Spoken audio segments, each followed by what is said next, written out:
Scotland. Still quite a cold feel for most of us as the cold air associated with this area of high pressure hangs on for one more day, but waiting in the wings are these weather fronts, and they'll be introducing milder air from the west and setting up a more changeable pattern into the Christmas period. So we've got rain coming in across parts of Wales, Northern Ireland, pushing up into Scotland, and as it encounters cold air from what was a very cold night last night, chance for a few hours of freezing rain potentially across parts of southern and central Scotland, so an ice risk here for a time this afternoon. Elsewhere, though, the rain not amounting to much in the south, and it will be a cold day across eastern England as well as northern and eastern Scotland. A bit milder, though, for the far southwest. And then the rain continues to push its way further north through Wednesday evening. It's been quite a wet night across parts of Scotland, with potential for quite a bit of snow across the mountains north of the central belt. Ice risk continuing here. Elsewhere, though, rainfall not amounting to too much. Some clear spells for eastern England, and after a chilly start to the night, well, as we continue to feed in milder air, well, those temperatures will recover. So a very different start to Thursday morning compared to what we saw this morning. A lot of cloud around, perhaps some early brightness across eastern England. Otherwise, though, we're talking about a day of bands of rain coming in from the west and with some dry interludes mixed in between. The rain again across the south, not amounting to too much. The most prolific areas of rain will be parts of northern England, Scotland, perhaps Northern Ireland. And again, for the mountains of Scotland, well, there could be quite a bit of snow. So still cold across the north, but a much milder day for the southwest. Temperatures here comfortably into double figures. And it stays quite wet across the north of the UK, particularly parts of Scotland with some further rain and quite persistent hill snow for mountains north of the central belt, something just to bear in mind there. Elsewhere, though, some dry, clearer weather coming through later in the evening. And it's a much more unsettled picture as we move through the Christmas period, with rain for most of us, potentially a bit of snow in the north where it stays cold, but on the whole milder further south. Take care. Canary Islands sponsors the weather.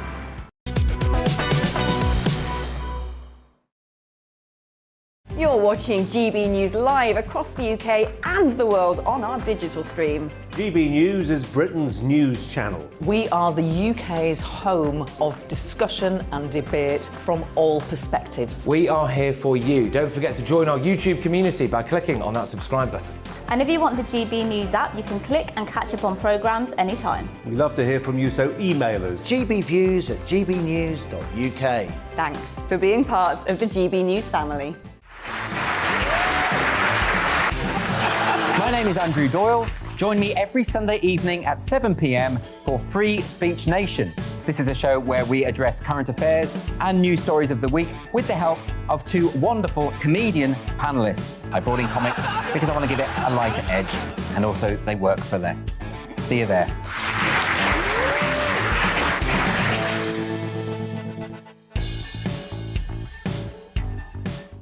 Join my show Farage, 7 p.m. till 8 p.m. Monday through Thursday, and there you will get opinion, analysis, debate, and I'll cover stories that nobody else dares to touch. And then for the last 15 minutes, talking pints. We're over a drink. We have a civilised conversation with someone. We very often disagree, but we do it in a grown-up way. Come and join me on Farage.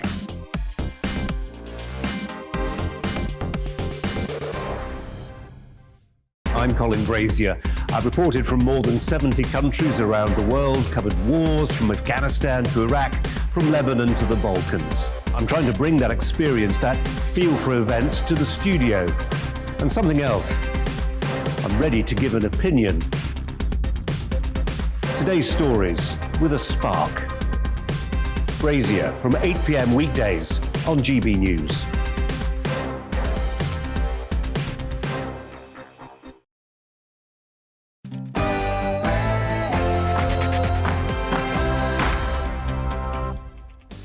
Hello and welcome to The Briefing with me, Tom Harwood. Lots coming up today from all around the country. We're talking COVID and Christmas, of course, from Wales and Scotland as well as England. We'll be joined by Tory MP Andrew Bridgen. He's unhappy with the Prime Minister. And after the Chancellor announced £1 billion of support for businesses, we're asking a brewery owner if it's enough. All that and more to come, but first, here's your news.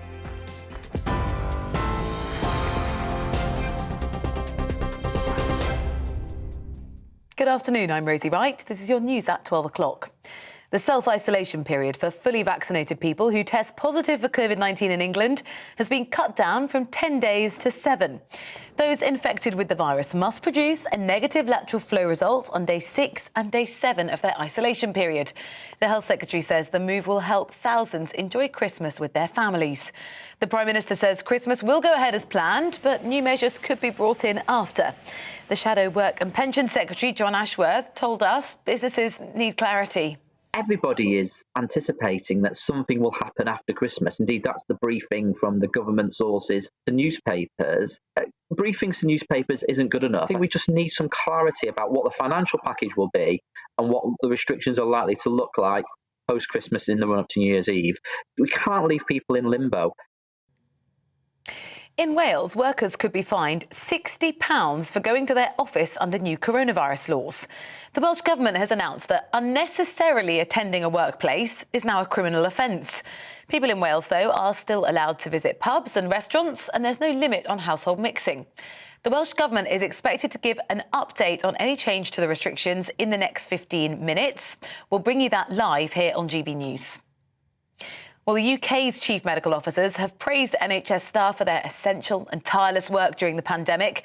They are warning, though, of tough winter months ahead. They're urging staff to prepare for multiple challenges on hospital admissions, with the Omicron variant rising rapidly. The chief executive of King's College Hospital in London is also concerned of the number of COVID-related staff shortages. We were at around about 100 or so COVID-related staff absences about 10, 11 days ago, and that figure is now over 600. Staff are coping, partly because they know they have to cope. They're professionals, they're clinical professionals, they're outstanding people, and they're doing what they have been trained to do, but it's difficult. Israel will become the first country in the world to administer a fourth COVID-19 jab to those over 60. The move comes amid concern over spread of the Omicron variant, with the first confirmed death in Israel this week. Although the decision is pending formal approval by senior health officials, the Prime Minister, Naftali Bennett, is already urging Israelis to get the dose as soon as possible. Demand for rail travel has significantly dropped since people were advised to work from home. The Department for Transport say passenger numbers were at 53% of pre-pandemic levels this week, down from 68% 2 weeks ago. Hundreds of rail services have also been cancelled this week due to COVID-related staff absences. The UK economy has grown at a much slower pace than first thought between July and September of this year. The Office for National Statistics said the economy expanded by 1.1% in the third quarter, compared with an initial estimate of 1.3%. Experts expect the economy to further contract in December as new COVID restrictions could be introduced. Manchester City footballer Benjamin Mendy has been accused of another count of rape. The charge relates to a new complainant and is alleged to have taken place in July of this year. The 27-year-old Frenchman appeared at Chester Crown Court this morning. He's been in custody since August. He's now accused of 8 offences against 5 different women, including 7 counts of rape relating to 4 women. Adverts by the football club Arsenal that promote the sale of fan tokens, they've been banned for taking advantage of consumers' inexperience in crypto assets. The token scheme would allow fans the chance to vote in decisions made at the club. The ads warned that consumers could lose some money and to seek financial advice. But the Advertising Standards Authority found that Arsenal trivialised investment in crypto assets. The club said it would seek an independent review. A government minister in Madagascar has said he swam for 12 hours after his helicopter crashed at sea during a rescue mission. Sergei Gele, who leads the National Gendarmerie, was with a team searching the northeast coast of the country after a cargo ship illegally carrying 138 passengers sank. At least 64 people have died and 24 people are missing. 50 survivors have been found. You're up to date. Back now to the briefing with Tom.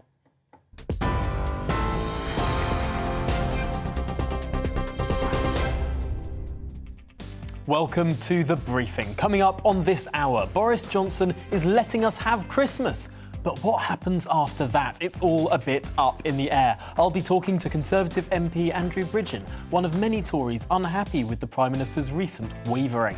And what's happening with COVID curbs in Wales? We'll find out shortly. First Minister and sometime Grinch impersonator Mark Drakeford will tell us at 12:15. And yesterday, Chancellor Rishi Sunak announced a £1 billion package to help businesses during the Omicron surge. I'll be asking a brewery owner if it's enough. And as always, give me your political briefing. Send in your views and opinions by emailing gbviews@gbnews.uk or tweet me at gbnews, and we'll try and read some of those out at the end of the show.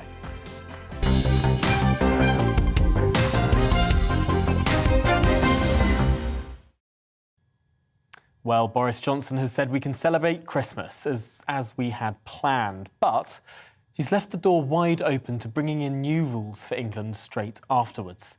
It's possible Parliament could be recalled as soon as next week, and many Tory MPs are not happy, to put it mildly. There's enormous opposition within the Conservative Party to new legal restrictions, as opposed to guidance or the exercising of personal responsibility and common sense. Well, Andrew Bridgen, Conservative MP for North West Leicestershire, says Boris Johnson is running out of time and friends, and I'm delighted that he joins me now in the studio. Andrew, it seems that the Prime Minister, with his statement last night, has come round to your way of thinking. Is that how you see it?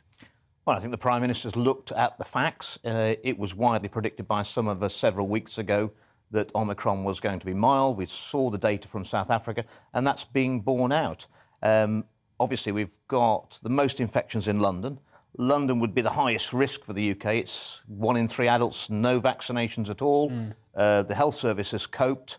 I think the biggest threat to our health service and to business at the moment will be the number of people self-isolating for mild symptoms of Omicron. That's going to cause a lot of disruption across the whole of the economy. And I'm delighted the government have reduced the isolation period from 10 days to 7 days. That's very sensible. As someone who's just recently come out of isolation myself, I wish they'd announced that last week as opposed to this week.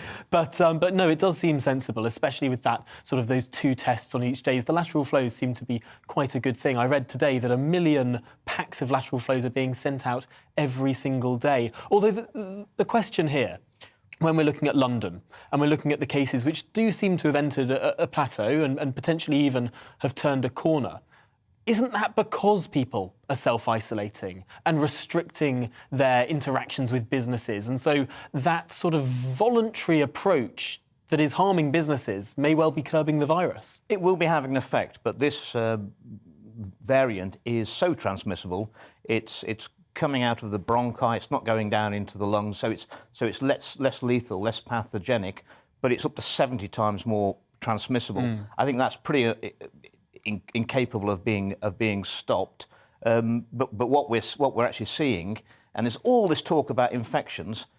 Infections are an indicator. What's really important is hospitalisations and sadly deaths, and those are static and perhaps even falling. We're getting through this, and we should have massive herd immunity after this has blown through. Hopefully, this could be the turning point of the whole pandemic for us. It's interesting. I suppose we do need to wait a few more days to see what that big surge last week, whether that will materialise in hospitalisations. But of course, in a few minutes' time, we're going to be hearing from the First Minister of Wales, Mark Drakeford, who is expected to be announcing restrictions, maybe not for Christmas, but certainly for January. Nicola Sturgeon announced similar yesterday. In Northern Ireland, it seems that there'll be some sort of announcement today along the same lines. Are you expecting that Boris Johnson will feel forced into following those 3 devolved parts of the United Kingdom into implementing some sort of restrictions in January? Well, a lot of the devolved jurisdictions have had higher levels of lockdown than we have all the way through in England, and yet there's no evidence that it's had a positive effect on transmission or hospitalisations. The good news is that the Prime Minister's committed that if we are going to have any change to the restrictions, any increase in the restrictions, he will have to recall Parliament and there will have to be a vote. The earliest that could reasonably happen is a week today. And I think, hopefully, by the time we get there, we'll have the figures that we've peaked in London, which is our most vulnerable area. That would be exactly in line with the South African figures, because obviously Omicron is so much more transmissible. It spreads very quickly, but it will then run out of hosts, new hosts to infect. And hopefully that's what we'll see. Those figures will be borne out next week, and there'll be no need for any further lockdowns in England. And regrettably, these decisions have already been made, I think, in inaccurate science and predictions in Wales, Scotland, Northern Ireland, which will, again, damage the economy. And yesterday we've got an announcement of £1 billion of support for hospitality and entertainment industries. Been devastated by Professor Whitty's alarmist rhetoric last week. Again, so effectively we're in a lockdown, a virtual lockdown, self-inflicted. And as a Conservative government, I don't think it's very conservative to have to bail out businesses, which we've had to because as a result of government policy, we've caused this damage to our economy, more damage to the health and well-being of the general population and mental health of our children. And we've terrified people again into complying with these lockdown rules voluntarily. Now, it's fair to say there's a bit of division within the Conservative Party when it comes to this issue. I know that you're a member of a particular WhatsApp group where... I'm a member of several. I'm sure you are, a popular man on the Tory benches. But the one I'm talking about, Clean Global Brexit, around 100 of your colleagues are a member, and Nadine Dorries, the Culture Secretary, was removed from that group amid a conversation with yourself and Steve Baker last week. Are the cracks really beginning to show within the Conservative Party around this issue? Well, all I would say is that, we were having a debate about government policy, and it's very notable that there are ministers on that WhatsApp group, and they're very defensive of the Prime Minister, regardless of the facts. And I think it was that exasperation. I mean, it's for some of them, it's cupboard love. Wow. Well, if there is further restriction brought before the House of Commons, if we see next week a return of Parliament, if this time next week you're recalled to those green benches, what's going to be the response? We saw around 100 MPs from your side on vaccine that will all, Tom, that will all depend on the science and the data we're presented with. All the indications are that Omicron, as we predicted, is mild. It's not leading to an increase in hospitalisations and hopefully not deaths. If that persists, we won't get recalled, and if they try and ram through further restrictions against the science and against the evidence we're seeing of the pandemic in this country, there'll be a massive rebellion, and that, I think, would be a watershed point for the leadership of our party. I have to say, I sense a real sense of anger amongst Conservative MPs on this issue. I was one of the people that was sort of scoffing away the idea of letters going into Graham Brady, the chair of the 1922 committee, several weeks ago. But now that does seem like such a far-fetched prospect. I think a lot of colleagues have come to the conclusion that we want our constituents to live in a country where freedom is the last thing to be sacrificed, not seen as something you could just throw away willy-nilly. The evidence doesn't support these restrictions we've got currently, let alone any further restrictions. We can't keep doing this to the country. The next variant to knock off Omicron, which is highly contagious, will have to be even more contagious and probably, almost certainly, even milder as this virus evolves down to a coronavirus which will be like the common cold. It'll be endemic. We'll get a sniffle every year. And the sooner we get to that position, the better. We can't go through every time we have a more virulent, a more transmissible but less virulent variant, we lock down the country. I think for a lot of people, this moment now, we're getting to almost 2 years into this, and a lot of people who potentially have been on the more in favour of restriction side of things have thought that actually enough's enough. Now we have got to the point where we do genuinely have to live with this, not just say we're going to live with it, but actually live with it. We do have to live with it. I think people are tired. They need that leadership. And ultimately, you can't live in a country where no one can die of COVID, but no one's actually allowed to live. We're talking about 16 people have officially died with Omicron. We know from the South African figures that 75% of the people they picked up with Omicron actually presented at hospital for other reasons. They'd had car accidents, they'd had heart attacks, sadly, they'd had strokes. It's at least 50% of those people are being picked up in hospital in the UK. Those are the figures. And dying with Omicron or with COVID, those are not really accurate figures. The with and of distinction is a very interesting one. Unfortunately, it generally takes around 3 weeks to learn the primary cause of death, because it takes that length of time for the death certificate. We've never seen that data is public. The ONS does put it out, but it doesn't go out on the dashboard of the government. It's sort of buried away, and it takes a lot longer to compile. I'm really worried that when we look back on how we've dealt with this pandemic, the lockdowns, when we actually evaluate the real damage we've done to general well-being, health services and mental health, particularly of our young people, I think that lockdown policy will be severely undermined, and I really hope we don't ever use it again. I wonder if this is, of course, a marathon, not a sprint, and we'll be able to compile all the different sets of data when, hopefully, one day we're at the end of all of this. But setting aside COVID, there are other things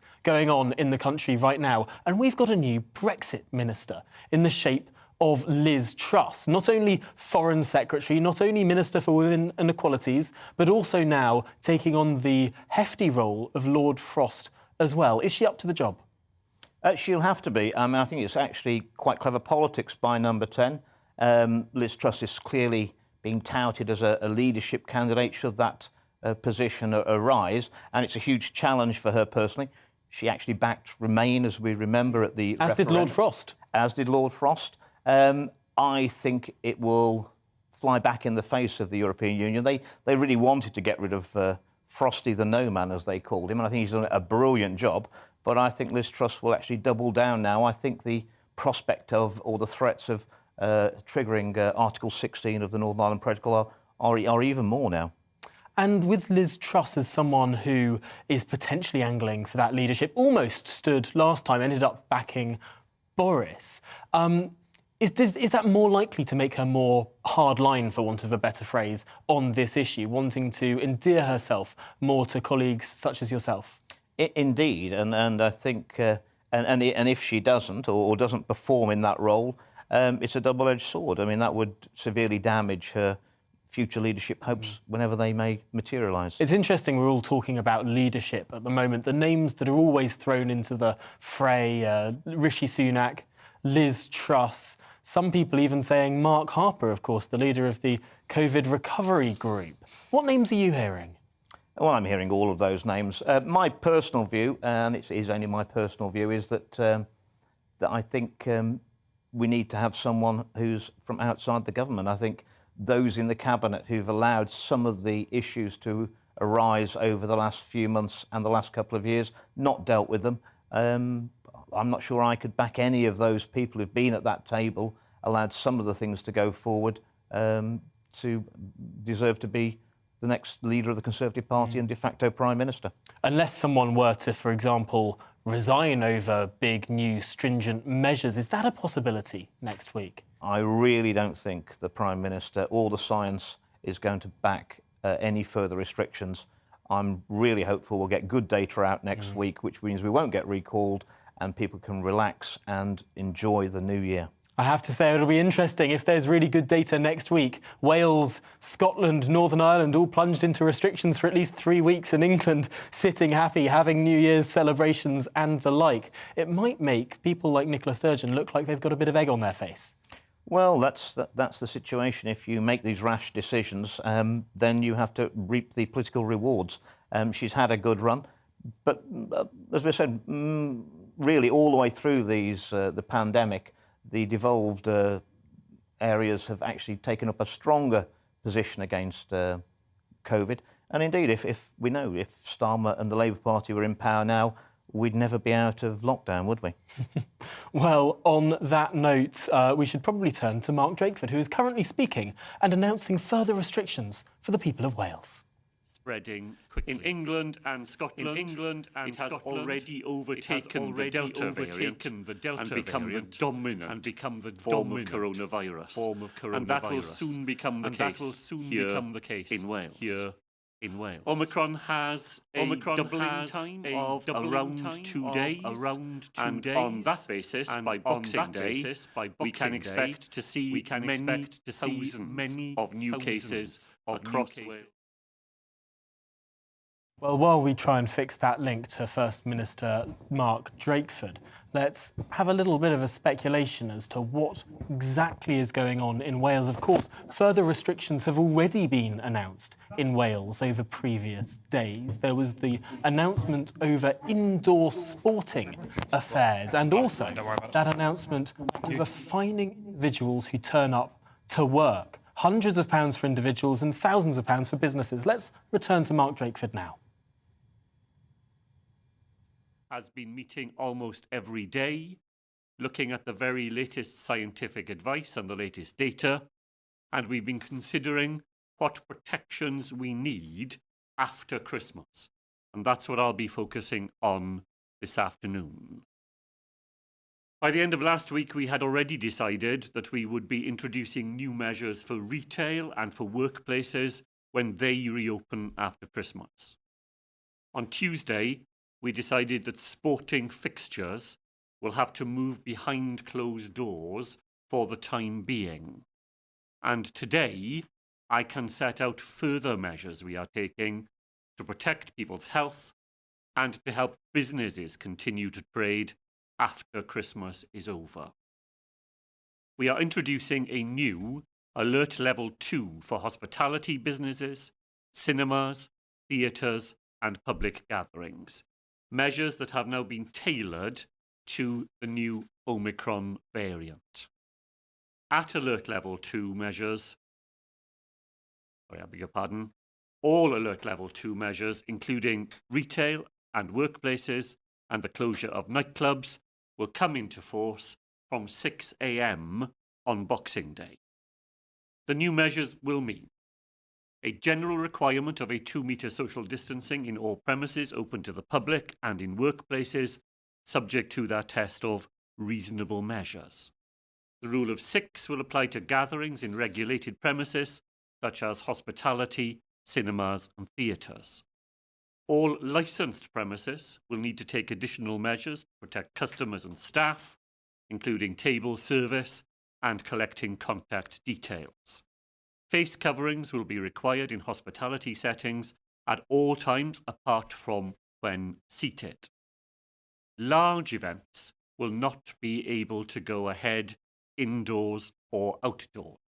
The maximum number of people who can gather at an indoor event will be set at 30 and 50 people will be able to meet outdoors.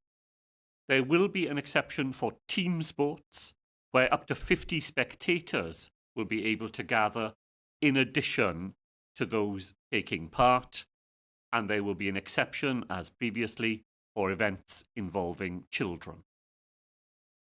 For important life events, such as weddings, civil partnerships, funerals and wakes, the number who can attend will be determined by the ability of the venue to manage social distancing and other reasonable measures.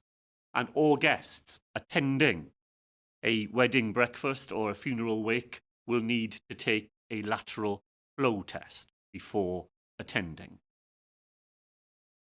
Now, the Cabinet has thought hard about how we deal with people mixing in each other's homes and in private gardens. And we have decided not to make new legal rules to cover that sort of mixing. We will issue updated and strengthened guidance to help people keep safe. We're doing this because we are in a different position this year to the position we faced the last time we saw coronavirus rise in this way. We have a population that is largely vaccinated, the booster is being rolled out rapidly, and lateral flow tests are easily available. And nearly 2 years since the pandemic began, we have all learned a great deal about how we can best protect ourselves and others. Now is the time to redouble those efforts, drawing on everything that we have learned. Omicron thrives on human contact. Every contact we have is an opportunity for us to spread or catch the virus, and the home, where we are surrounded by family, is where we are at our most vulnerable to infection.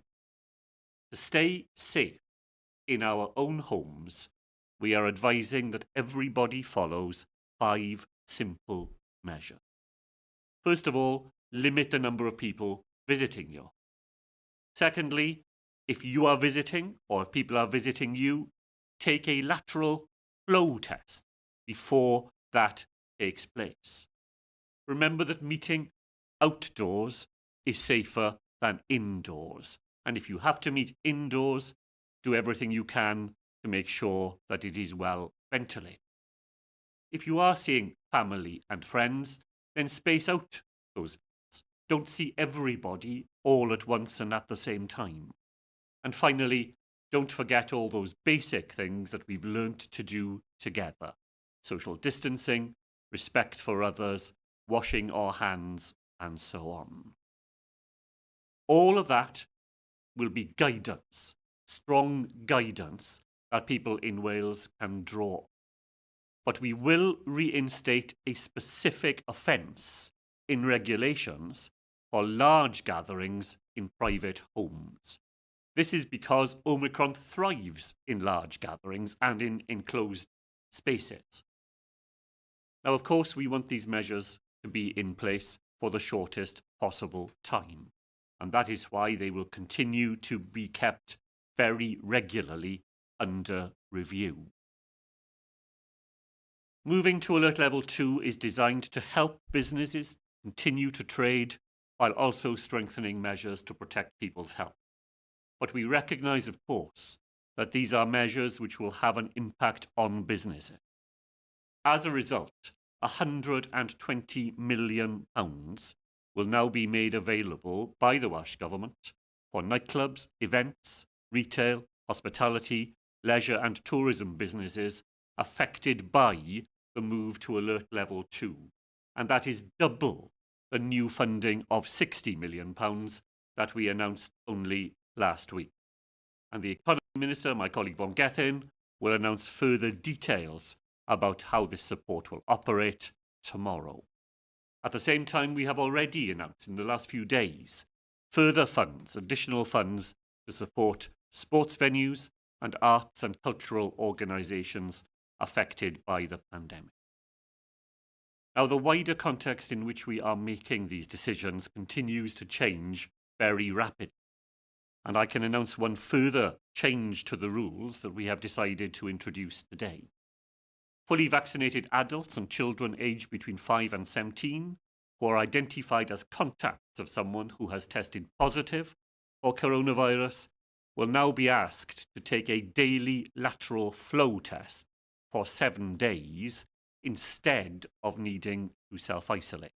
This is known as the daily contact testing regime. People who have daily negative lateral flow tests will be able to continue to go to work as normal while following all those other steps that help to keep themselves safe, including limiting the number of people they mix with as much as possible. If you've not been doubly vaccinated and are identified as a close contact of someone who has COVID, then you must self-isolate. Children under the age of 5 are exempt from self-isolation if they are close contacts. And as well as that specific decision, then during the day, the Health Minister will consider advice from the Chief Medical Officer about potential changes to self-isolation arrangements from people who fall ill from coronavirus. And we are also expecting today to receive further recommendations from the JCVI about the vaccination of young children. Now, nobody wanted to see the return to alert levels and to the protections that I've announced today. But we are now entering a really serious phase of the pandemic. Wales will reopen after Christmas, but in order to do so safely, we have to do everything we can to go on protecting ourselves and taking care of others. The way in which we have got through all of this in Wales has been by working together, and that's what we need to draw on again in the weeks ahead. And beyond that, we know that there will be brighter days ahead. Diolch o galon I chi gyd, a Nadolig llawen I phawb. I'll now, as ever, take questions, and as usual, all the answers will be broadcast live on the Welsh Government social media channels. And first up...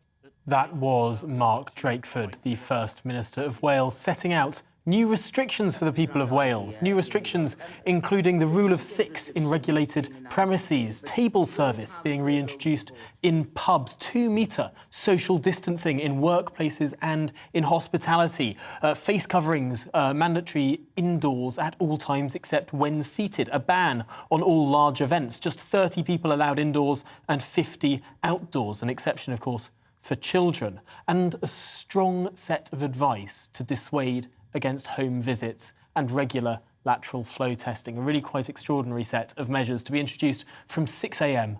on Boxing Day. That being just introduced in the last few minutes by Mark Drakeford, the First Minister of Wales. Well, let's turn now to the news with Rosie Wright.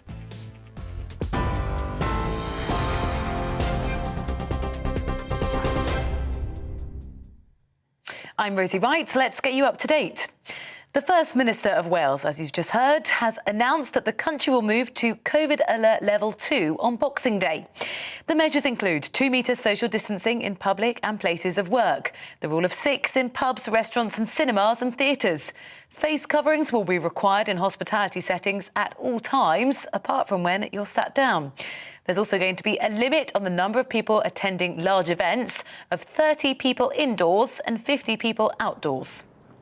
The self-isolation period for people who test positive for COVID-19 and who are fully vaccinated in England has been cut down from 10 days to 7. Those infected with the virus must produce a negative lateral flow result on day 6 and day 7 of their isolation period. The Health Secretary says the move will help thousands enjoy Christmas with their families. The UK economy has grown at a much slower pace than first thought between July and September of this year.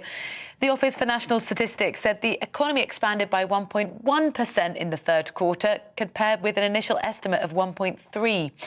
Experts expect the economy to further contract in December as new restrictions could be introduced. A government minister in Madagascar said he swam for 12 hours after his helicopter crashed at sea during a rescue mission. Sergei Gele, who leads the National Gendarmerie, was with a team searching the northeast coast of the country after a cargo ship illegally carrying 138 passengers sank.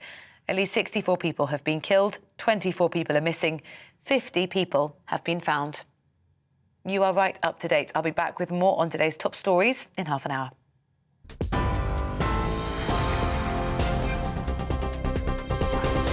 You're watching GB News live across the UK and the world on our digital stream. GB News is Britain's news channel. We are the UK's home of discussion and debate from all perspectives. We are here for you. Don't forget to join our YouTube community by clicking on that subscribe button.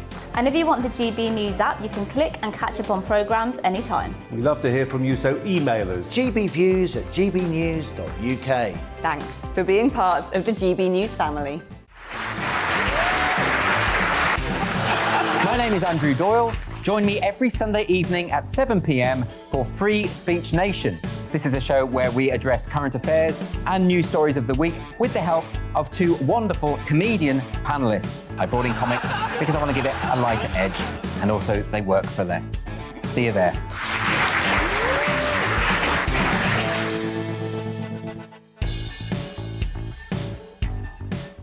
Join my show Farage, 7 p.m. till 8 p.m. Monday through Thursday, and there you will get opinion, analysis, debate, and I'll cover stories that nobody else dares to touch.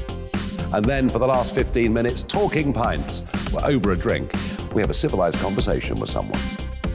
We very often disagree, but we do it in a grown-up way. Come and join me on Farage.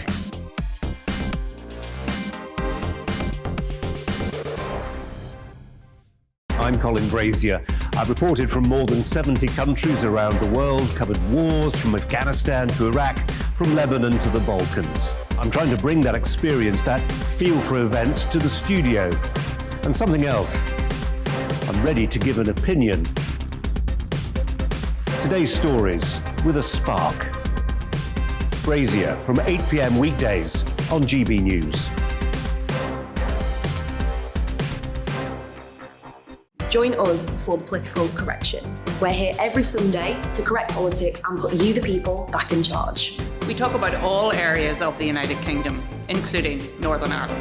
Our debate goes way beyond the Westminster Village. It's about the real country. It's about your opinion. So please, we want you to tell us what you think. This is the Political Correction. Every Sunday morning from 10 a.m. here on GB News.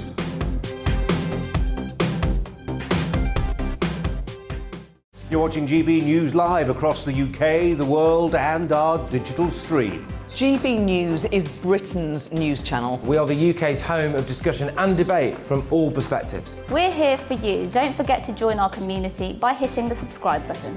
And download the GB News app so you can click and catch up on programmes anytime. We love to hear from you. Email us at gbviews@gbnews.uk. Thanks for being part of the GB News family.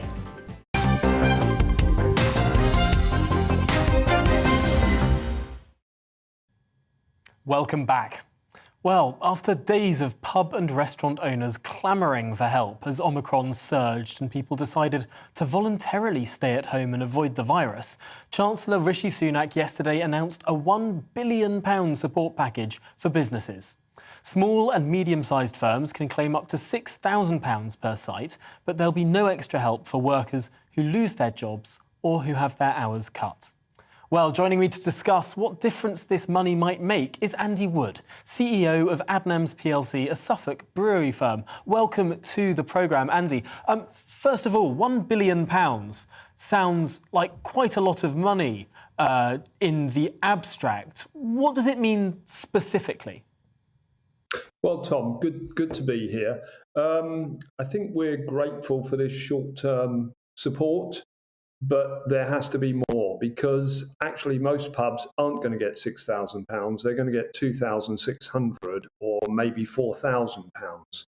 And that is hardly support for actually losing Christmas. And let's be clear about that. The hospitality industry has lost Christmas. So this is welcome in the short term, but there's going to need to be more long-term support, because if not, the sector has a great danger of suffering the economic equivalent of long COVID, with lots of companies taking on additional borrowings. Even some have sold assets to help them get through this most difficult period.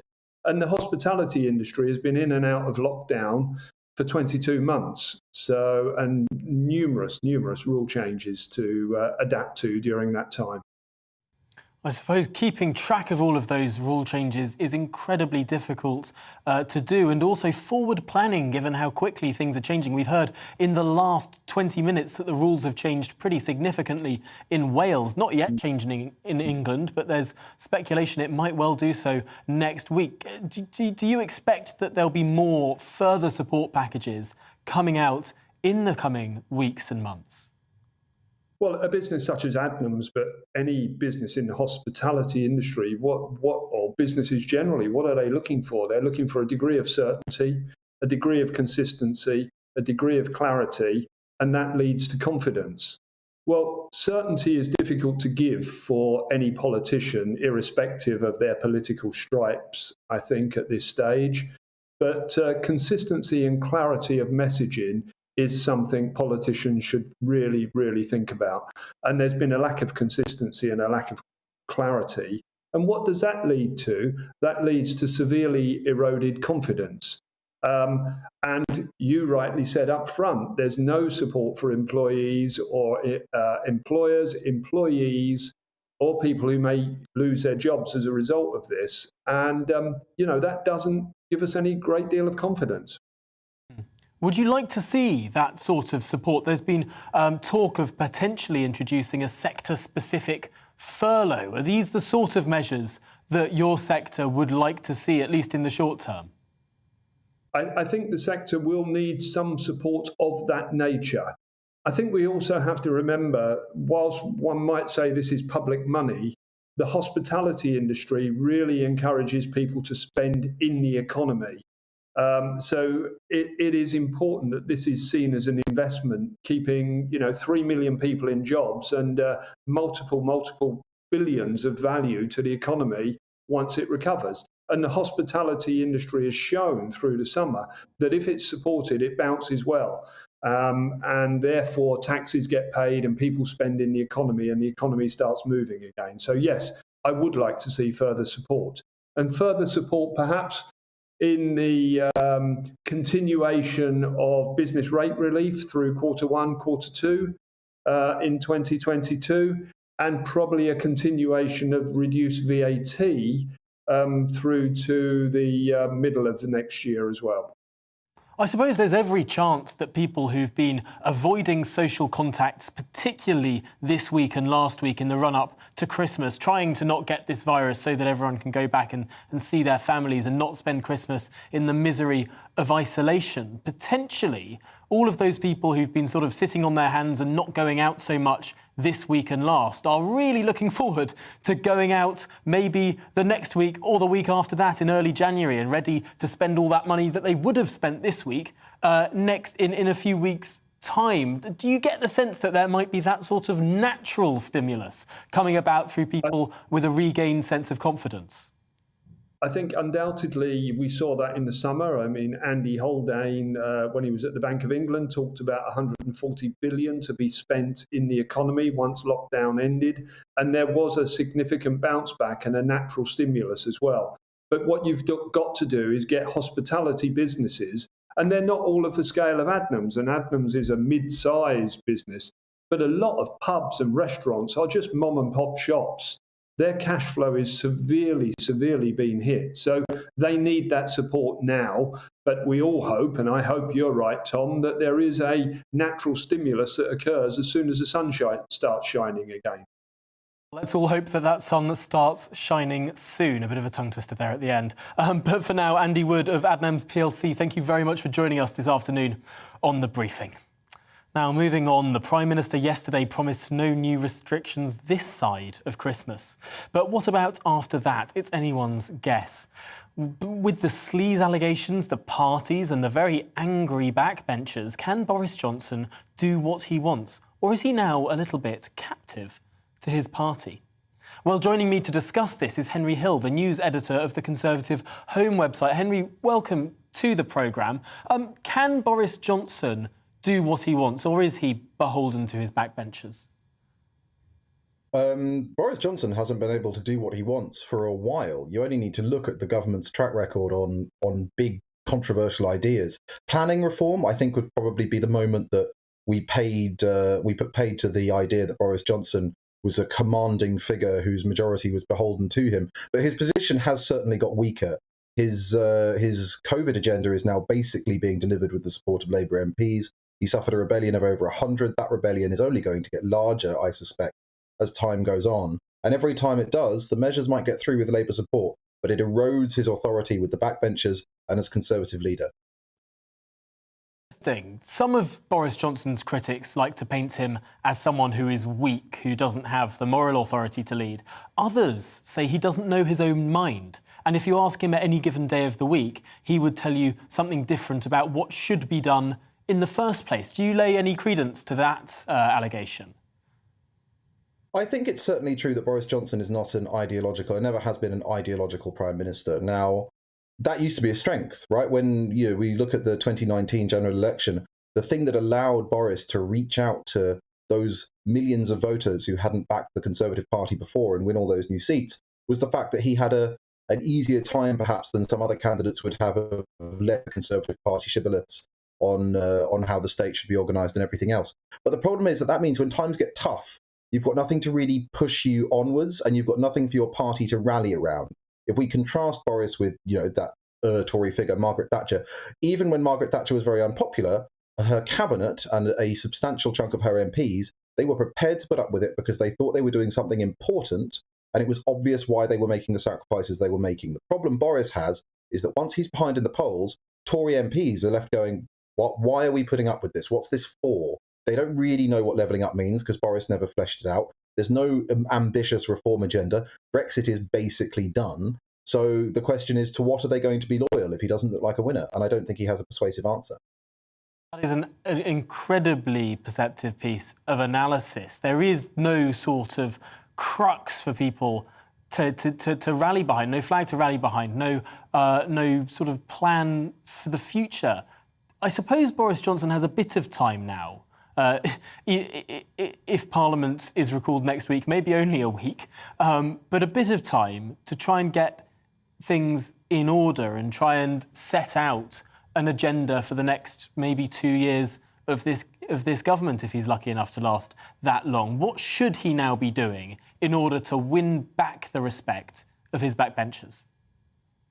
Well, it's a very difficult position to be in. I personally suspect he's got until about next April because the Tory party won't get rid of him in the middle of winter in an NHS crisis. But if he's underwater next April, that's when Tory MPs will be thinking, right, we need to get a new leader in place by the October party conference. We'd probably best get rid of him over the summer. But as to what he does, it's very difficult. You know, there was already tension between him and Rishi Sunak over the extent of net zero, levelling up. How do we pay for it? How much do we borrow? That's only going to get worse. The Chancellor's position gets stronger and stronger as Boris Johnson's gets weaker and weaker. Tory MPs won't wear planning reform, which is another big bang proposal. This government doesn't really have an education reform agenda, that thing that was so important to David Cameron and Michael Gove back at the coalition era. So it's not obvious where he pulls it from. I think the biggest problem Boris Johnson has is that the 2019 manifesto was very thin, understandably, in a way, tactically. You know, it focused on Brexit, getting Brexit done, that big unifying message that delivered the majority.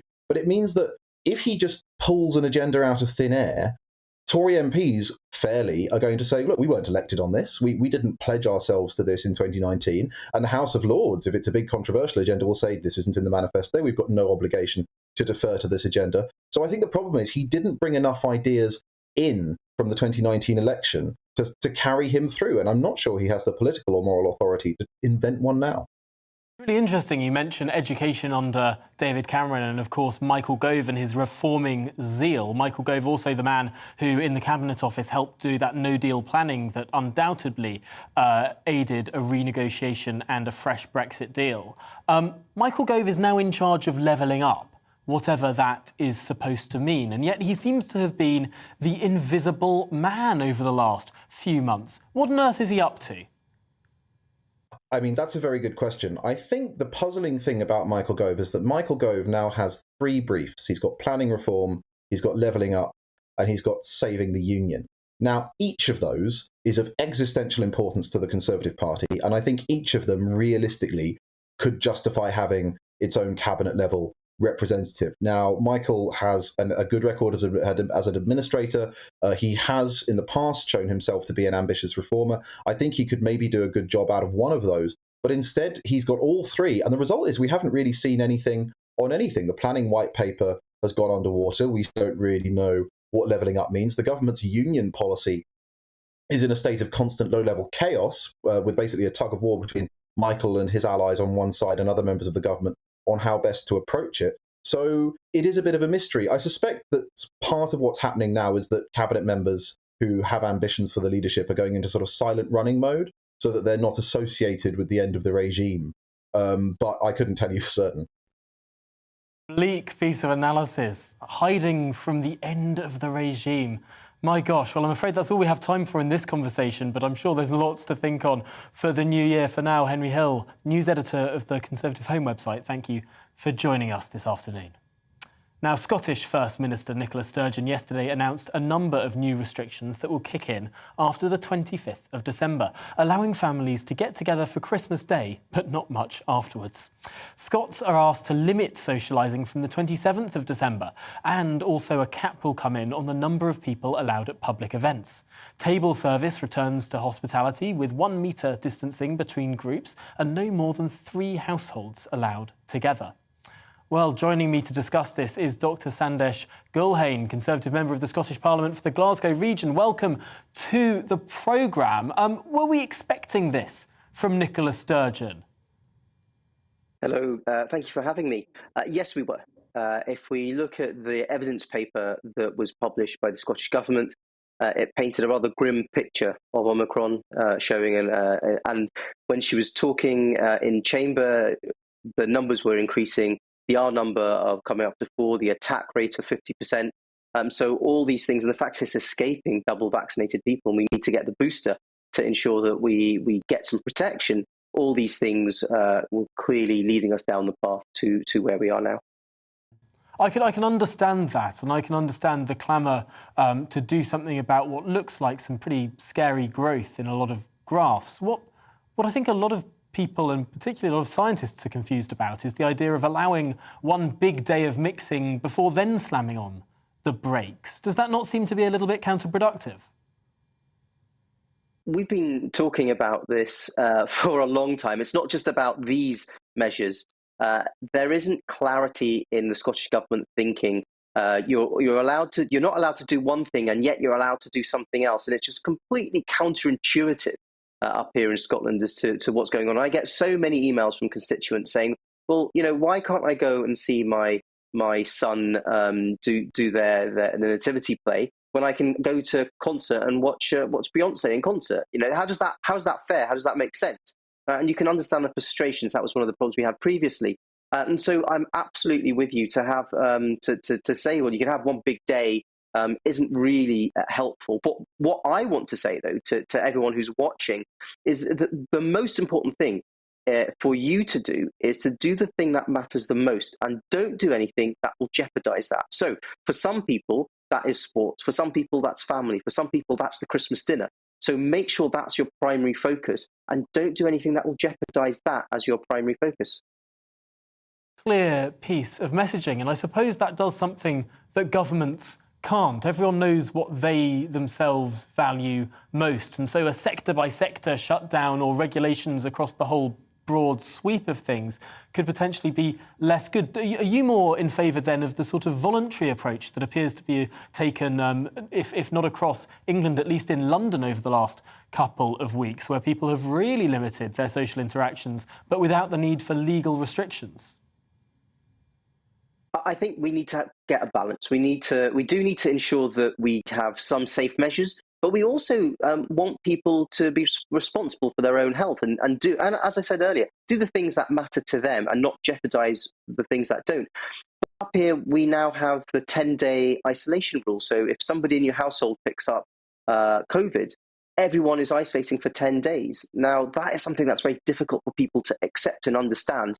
And the idea of it being 7 days reduces that. It's still safe, but it would potentially give us an improvement, and with people maybe be more willing to accept that.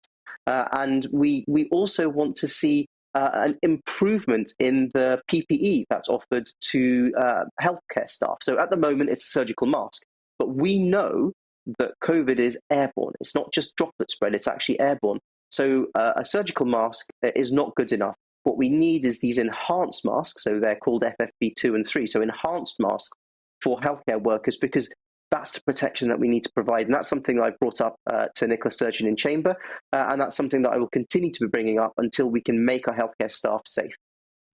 Well, that's really interesting there. Do you think that Nicola Sturgeon has been receptive on those two ideas, the 7-day rather than the 10-day isolation and the surgical masks? So Nicola Sturgeon is not receptive to the 7 days. It's very much 10 days here in Scotland that we have to isolate, regardless of whether you are, what your vaccine status is, regardless of whether you have had a negative PCR or not.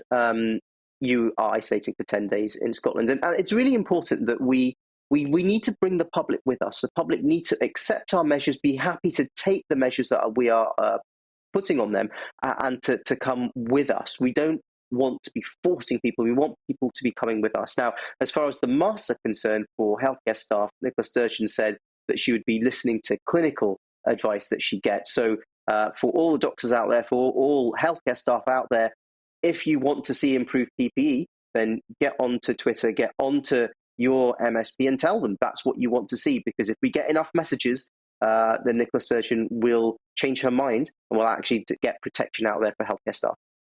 Well, a really interesting situation there in Scotland, and I do worry about all of these different sets of regulations in the different 4 parts of the United Kingdom. It does seem to get ever more confusing and changing by the day. But for now, Dr Sandesh Gulhane, a Conservative Member of Parliament for the Glasgow region, thank you very much. A Member of the Scottish Parliament, I should say, of course.